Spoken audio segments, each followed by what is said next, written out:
Labdien! Veseli dzīvojuši! Zintaros ir jauna koplietošanas ierīce. Tā ir augstā spieduma prese. Pamatā paredzēta iekārta ir eļļas iegūšanai no riekstiem, sēklām. Ar šo iekārtu strādāju tikai vienu diennakti un šķiet, ka būs ļoti labi un interesanti. Pirmais, ko es esmu pagatavojis, ir vakardien izspiedu no priežu un egļu skujām, to mazliet vēlāk. Šorīt izspiedu eļļu no mikša, kas ir saules puķe, ķirbju sēkla un linsēkla. Apmēram 5–7 minūtes iegūstam šādu tilpumu, nekas neiet zudumā, izējmateriāls bija burtiski dažas saujas.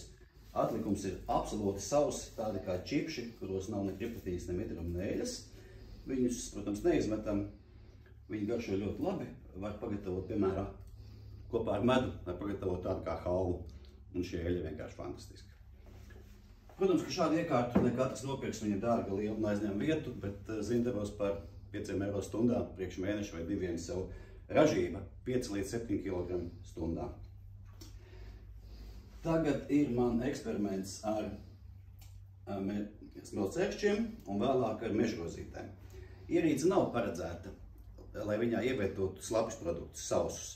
Tātad smilcēkšķus varētu mēs likt tad, kad esam ieguvuši jau no viņiem sulu, no izspiedām, un tad izspiedas likt ierīcēm, tad mēs iegūtu to eļļu. Idejas tas ir tā, ka mēs viņu izspiežam, pēc tam ievietojam nostādināšanas atdalīšanas piltuvē, pēc kāda laika eļļa un sula nostājās atsevišķi, un mēs tad iegūstam vajadzīgo mūsu frakciju. Ierīce darbojas pietiekoši klusi, viegli, no augšas liekam savu produktu. Viņš pats viņu ņem pretī, lejā tek eļļas sula un atlikumu.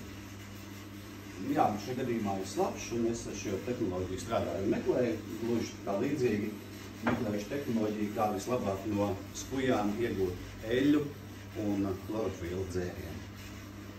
Tas man īstumā šodien ir viss. Redzēšanās!